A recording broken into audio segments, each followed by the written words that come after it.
Berkali-kali dia selingkuh, berkali-kali saya maafkan. Berharap dia berubah, tapi harapan tak selalu berujung kenyataan. Assalamualaikum Ustadz.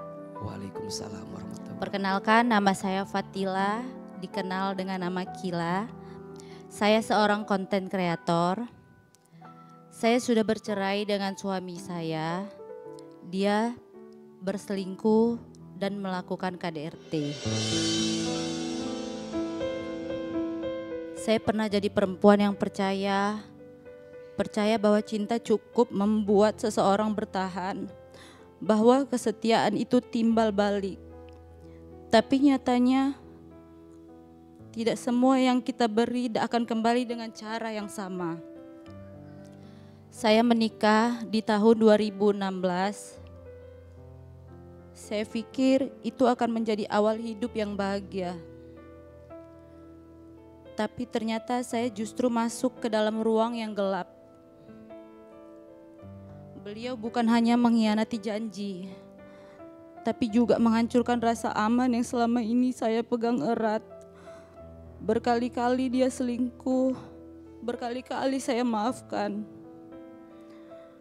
Berharap dia berubah, tapi harapan tak selalu berujung kenyataan. Yang paling menyakitkan adalah ketika saya tahu dia berselingkuh dengan sahabat saya sendiri. Saat itu semua runtuh, bukan hanya pernikahan, tapi juga kepercayaan. Saya pergi memilih bercerai, tapi hidup tak langsung membalik setelahnya. Dalam proses penyembuhan, saya bertemu pria lain. Aku kira itu pelipur lara. Ternyata hanya babak belur dari luka yang sama. Dia bermain dengan banyak wanita, seolah aku tak lebih dari persinggahannya dan hari ini. Aku masih berusaha membangun kembali rentuhan yang ditinggalkan oleh orang-orang yang aku cintai. Pertanyaan Fatila Ustadz, bagaimana saya bisa percaya dengan orang lain mulai dari mantan suami saya dan sahabat saya justru mendustakan saya? Apakah perasaan sakit hati ini cukup dipendam saja Ustadz? Dan harus bagaimana melampiaskannya agar hilang rasa kecewa ini Ustadz? Bunda, bagaimana cara kita mengobati hati yang sakit, yang sedih, yang gelisah? Mungkin kita bisa belajar ya, salah satunya dari penjelasan Imam Nawawi dalam kitab At-Tibyan fi Adabi Hamalatil Quran. Itu disebutkan bahwa setidaknya ada 5 obat hati yang bisa kita hadirkan untuk menyembuhkan luka hati yang pernah kita rasakan. Yang pertama, qiraatul Quran, membaca Al-Quran dan mentadaburinya. Al-Quran itu obat. Al-Quran itu syifaa'ul linnas, betul? Obat bagi manusia. Maka saat seseorang itu mendekatkan dirinya dengan Al-Quran, sesungguhnya dia sedang mendapatkan pesan cinta dari Allah. Al-Quran itu surat cinta. Maka apapun dan siapapun yang sering berinteraksi dengan surat cinta dari Allah, maka dia seakan dicintai oleh Allah.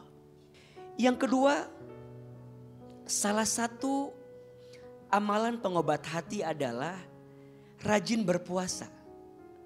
Puasa sunnah salah satunya. Maka sekarang masih di bulan Syawal, mungkin AA mengingatkan, Bunda sayang, yang belum puasa Syawal, rasanya ini amalan yang jangan sampai dihilangkan. Karena kata Nabi SAW, barang siapa yang berpuasa di bulan Ramadan, kemudian diikutkan dengan puasa 6 hari di bulan Syawal, maka dia mendapatkan pahala seperti berpuasa berapa lama? 1 tahun penuh. Maka di antara obat hati banyak berpuasa. Kenapa? Karena saat puasa kita menahan hawa nafsu kita. Yang ketiga, mendirikan sholat malam, sholat tahajud. Kalau bunda mau tanya, kapan waktu terbaik untuk kita curhat sama Allah? Jawabannya, sepertiga malam terakhir.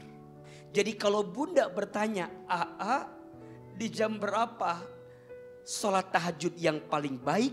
Kurang lebih jamnya jam 2, jam 3, jam 4. Dilakukan setelah kita tidur di malam hari.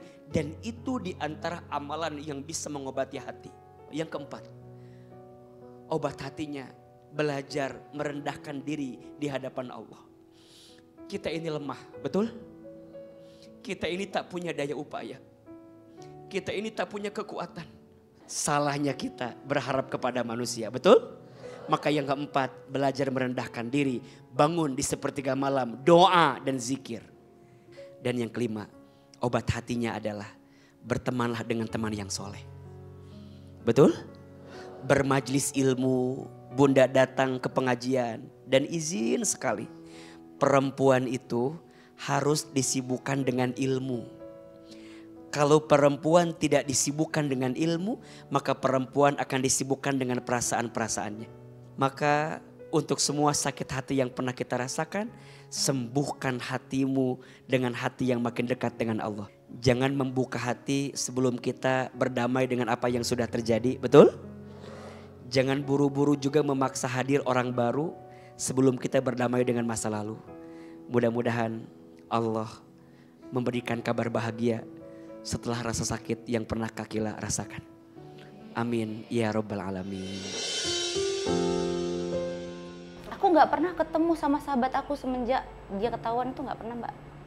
Dan aku gak ada, misalnya aku chatting dia atau nelpon dia, gak ada. Seolah-olah dia yang menjauh dari aku gitu.